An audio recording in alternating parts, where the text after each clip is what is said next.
Perdí a mi hijo por mi propio error. Y ahora vivo con el remordimiento. Lo que estoy a punto de contar no es fácil.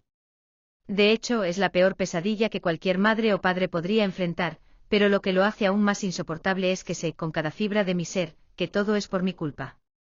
Mi vida cambió para siempre en un instante, en un solo momento en el que no tomé la decisión correcta. ¿Cómo vivir con eso? ¿Cómo superar la culpa que te destroza cada día?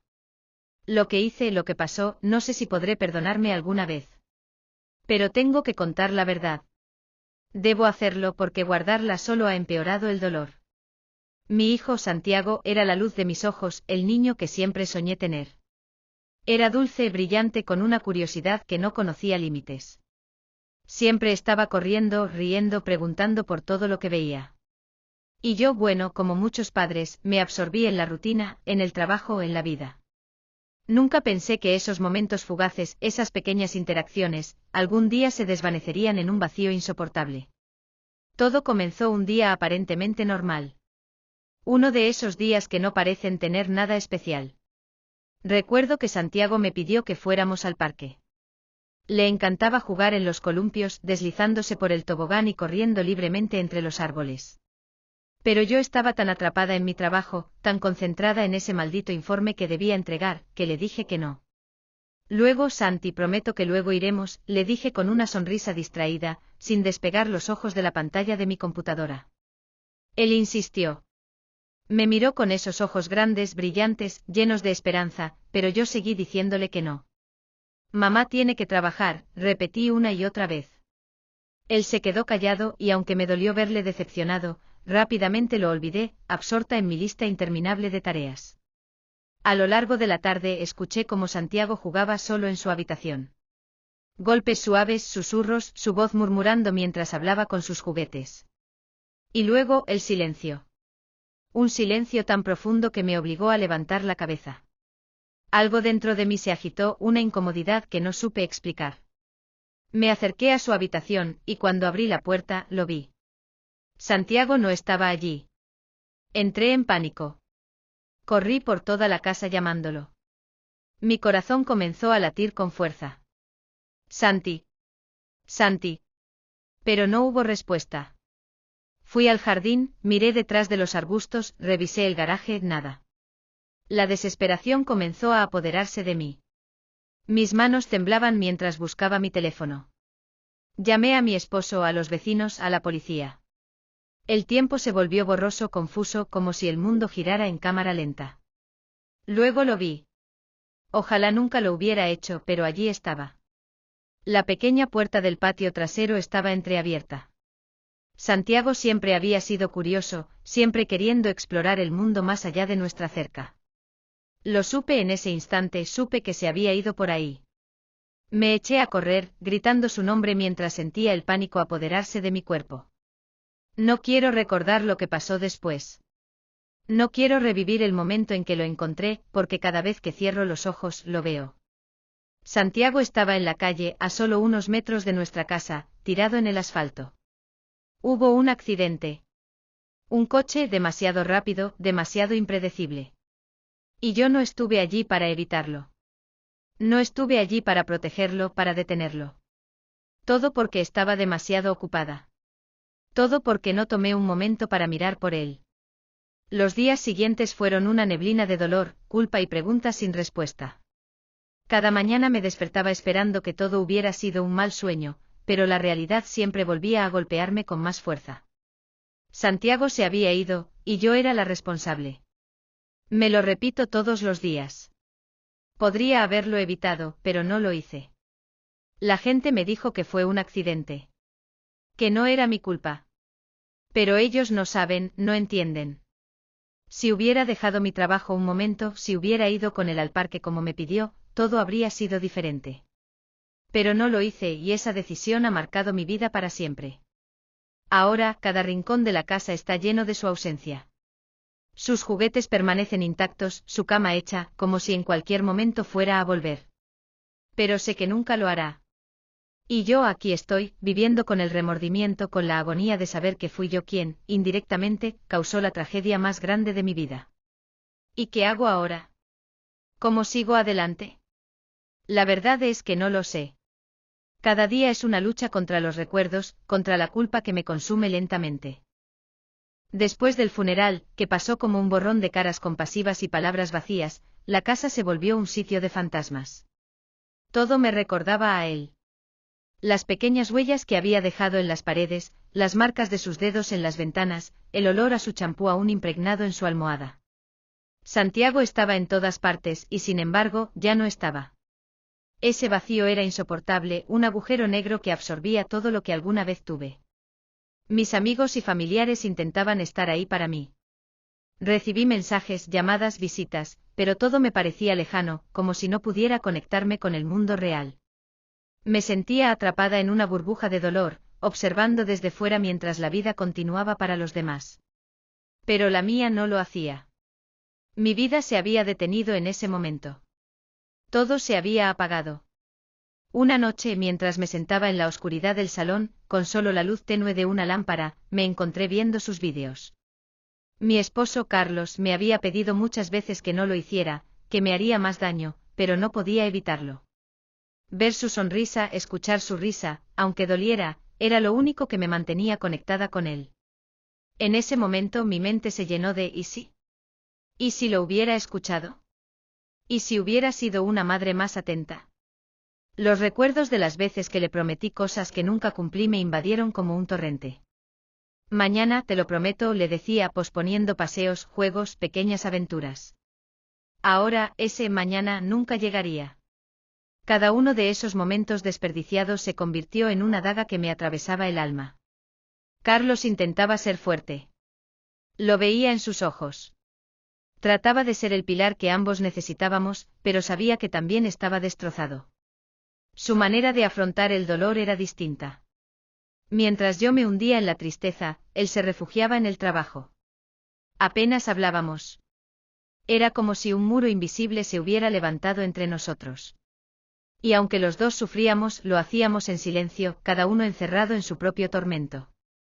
Una tarde, mientras organizaba algunos de los juguetes de Santiago, encontré una pequeña nota que él había escrito. Con su caligrafía infantil y torpe decía: «Te quiero, mamá. Vamos al parque mañana, ¿vale?» Se me cayó de las manos. Las lágrimas comenzaron a correr por mis mejillas de una manera tan intensa que sentí que me ahogaba. Esa era la última promesa que le hice, la promesa que jamás cumplí. Sentí como si todo mi cuerpo se partiera en dos. Pasé los días siguientes sin apenas comer ni dormir. La casa se volvió un lugar sombrío, sin luz ni alegría. De día, el silencio era ensordecedor, pero las noches eran lo peor. Soñaba con Santiago todas las noches. En mis sueños corría hacia mí pidiéndome que jugara con él, que lo siguiera. Pero siempre, justo cuando estaba a punto de alcanzarlo, algo me detenía. Una puerta que se cerraba, un obstáculo insuperable, y él se alejaba, mirándome con tristeza. Me despertaba sudando, con el corazón latiendo desbocado, deseando que todo fuera solo un mal sueño del que algún día despertaría. Una mañana, después de una de esas noches infernales, decidí salir de la casa por primera vez en semanas. Carlos me sugirió que fuéramos al parque, el mismo parque al que Santiago siempre quiso ir. Mi primer instinto fue negarme. ¿Cómo podría ir allí? ¿Cómo podría ver esos columpios vacíos y no pensar en lo que perdí? Pero Carlos insistió, diciéndome que tal vez, solo tal vez, enfrentarlo podría ayudarme a sanar, o al menos a encontrar algún tipo de paz.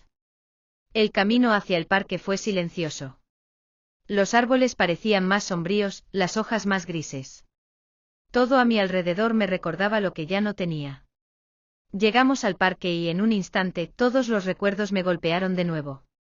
Ahí estaban los columpios que Santiago tanto amaba, el tobogán donde siempre se deslizaba con una sonrisa de oreja a oreja. No pude contenerme. Me derrumbé en el suelo, el dolor era tan intenso que pensé que no podría respirar. Sentía que el mundo se cerraba a mi alrededor. Carlos se arrodilló a mi lado, tratando de consolarme, pero nada de lo que dijera podía aliviar el vacío que sentía. No puedo, Carlos, no puedo con esto, le dije entre sollozos. Él me abrazó fuerte, pero no dijo nada. Porque sabía que no había palabras que pudieran curar una herida así. Esa noche, al regresar a casa, encontré algo que cambiaría el curso de mi vida. Entre las cosas de Santiago, escondido bajo su almohada, había un pequeño cuaderno. Era un diario, o algo parecido. Apenas podía leer algunas de las palabras escritas con su torpe mano, pero una página me llamó la atención. Decía: mamá siempre está ocupada, pero yo sé que me quiere mucho. Mañana jugaremos juntos, lo sé.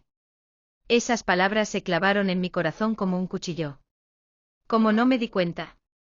¿Cómo no pude ver lo que realmente necesitaba? Pero también en ese momento entendí algo que no había visto antes. Santiago sabía que lo amaba, a pesar de todo. Sabía que aunque no siempre estaba presente, mi amor por él era incondicional. No era suficiente para aliviar mi culpa, pero fue el primer paso hacia algo. Tal vez, solo tal vez, podría encontrar la manera de perdonarme. Porque aunque mi error fue grande, no podía dejar que el remordimiento siguiera consumiéndome. Tenía que encontrar una manera de honrar su memoria, de hacer que su vida, corta pero llena de amor, significara algo más que este dolor. Y así comenzó mi largo, arduo camino hacia la redención. Pero cada paso que daba me recordaba lo frágil que es la vida, lo rápido que puede cambiar todo, y cómo un solo momento puede marcar la diferencia entre la felicidad y la tragedia. Los días siguieron su curso, aunque para mí cada uno se sentía como un vacío interminable. Las horas se arrastraban, el tiempo parecía suspendido en una especie de limbo emocional. Mi corazón aún estaba roto, pero de alguna manera, aquel pequeño diario de Santiago comenzó a ser mi ancla. Lo leía cada día, intentando encontrar un resquicio de consuelo en las palabras de mi hijo. En él descubrí detalles que nunca había notado antes, sus deseos, sus pequeñas frustraciones, pero también su amor incondicional por mí, a pesar de mis errores. Un día, mientras repasaba sus escritos, encontré algo que me dejó paralizada. En la última página, escrita con su caligrafía infantil, decía: cuando sea grande, quiero ayudar a otros niños a ser felices. Como mamá y papá siempre me hacen feliz a mí. Las lágrimas brotaron de mis ojos al leer esas palabras. ¿Cómo podía haber sido tan ciega? Santiago siempre fue un niño lleno de amor y compasión, y aún en su corta vida, había tenido un sueño tan noble, tan puro. Esa frase comenzó a rondar mi mente sin cesar.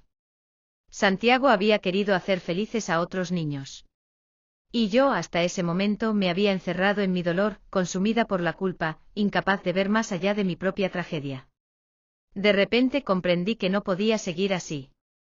No podía seguir viviendo solo en el pasado, sumergida en el remordimiento. Tenía que hacer algo con ese dolor, transformarlo en algo positivo. ¿Pero cómo?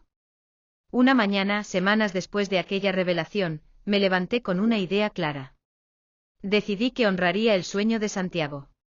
Quería hacer algo en su nombre, algo que reflejara el niño maravilloso que fue. La culpa aún estaba ahí, pero por primera vez, sentí una chispa de esperanza. Comencé a investigar organizaciones benéficas que ayudaran a niños necesitados, pensando en cómo podía colaborar o incluso crear algo propio. No tenía mucha experiencia en ese ámbito, pero la determinación me impulsaba. Le conté a Carlos sobre mi plan. Al principio me miró con cierta incredulidad, como si no creyera que realmente pudiera hacerlo. Pero después de días de verme investigando, hablando con organizaciones y buscando formas de ayudar, entendió que estaba completamente comprometida. Carlos decidió apoyarme y poco a poco comenzamos a darle forma a la idea. Queríamos algo que no solo ayudara a los niños, sino que también involucrara a padres y madres, para que nunca se sintieran como yo, solos en su remordimiento, atrapados en la culpa de no haber estado ahí. Así nació la Fundación Sonrisas de Santiago. El nombre, sencillo pero lleno de significado, era un homenaje directo a la luz que Santiago había traído a nuestras vidas. La fundación tendría como misión ayudar a niños en situaciones vulnerables a través de actividades recreativas y educativas, al mismo tiempo que ofrecía apoyo emocional a los padres. Quería que fuera un espacio donde las familias pudieran reconectar, donde los padres aprendieran a no dejar que las distracciones del día a día les robaran el tiempo valioso con sus hijos, algo que yo había aprendido de la peor manera. El proceso no fue fácil. Hubo momentos en que las dudas me asaltaban, momentos en los que me preguntaba si realmente podría hacerlo, si realmente podría transformar ese dolor en algo positivo. Pero cada vez que flaqueaba, volvía al diario de Santiago. Sus palabras, su inocencia y su amor incondicional me empujaban a seguir adelante. Con el tiempo, la fundación comenzó a tomar forma. Conseguimos patrocinadores, voluntarios y, lo más importante, familias que querían participar. Organizamos talleres, días de juegos en el parque y actividades para que los padres pasaran tiempo de calidad con sus hijos. Poco a poco comenzamos a ver el impacto que estábamos generando. Los niños reían, los padres se conectaban más con ellos, y el parque al que Santiago siempre quiso ir se convirtió en el epicentro de nuestras actividades. Cada vez que veía una sonrisa en los rostros de esos pequeños, sentía que, de alguna manera, Santiago seguía presente. El primer año de la fundación fue duro, pero también increíblemente gratificante. Aunque el dolor de haber perdido a mi hijo nunca desapareció del todo, había encontrado una manera de darle un propósito a ese sufrimiento. La culpa seguía ahí, pero ya no era el peso abrumador que me paralizaba, ahora era el combustible que me impulsaba a seguir adelante. Sabía que nunca podría cambiar lo que había sucedido, pero al menos podía hacer algo positivo en nombre de Santiago. Una tarde, mientras estábamos en el parque organizando uno de nuestros eventos, una madre se me acercó con lágrimas en los ojos. Me contó que su hijo, de 6 años, le había dicho que nunca se había sentido tan feliz como aquel día. Y me agradeció diciendo que la fundación había cambiado su relación con él. Fue en ese momento cuando por primera vez en mucho tiempo, sentí algo que creí perdido para siempre, paz. Esa noche, cuando regresé a casa, me senté en el cuarto de Santiago como solía hacer tantas veces antes. Pero esta vez, en lugar de sentir el vacío abrumador, sentí su presencia. Me quedé allí entre sus juguetes, sus libros y sus recuerdos, y por primera vez, le hablé. Lo estoy haciendo, Santi, susurré, estoy haciendo lo que tú querías. Ayudar a otros niños a ser felices, tal como tú siempre fuiste. Y en ese instante sentí como si, de alguna manera, me estuviera escuchando. No sé si alguna vez podré perdonarme por completo. No sé si el dolor de perder a un hijo se puede superar del todo. Pero lo que sí sé es que ahora, estoy viviendo con un propósito. Un propósito que, aunque surgió de una tragedia, está lleno de amor. Porque eso fue lo que Santiago me enseñó, incluso en su corta vida, que el amor es más fuerte que el dolor, y que a pesar de mis errores, siempre puedo elegir transformar mi sufrimiento en algo hermoso. Y aunque nunca tendré la oportunidad de ver a mi hijo crecer, al menos puedo ver cómo su legado sigue vivo en cada sonrisa que la fundación logra arrancar. Ese es mi consuelo, y eso es lo que me permite, poco a poco, seguir adelante.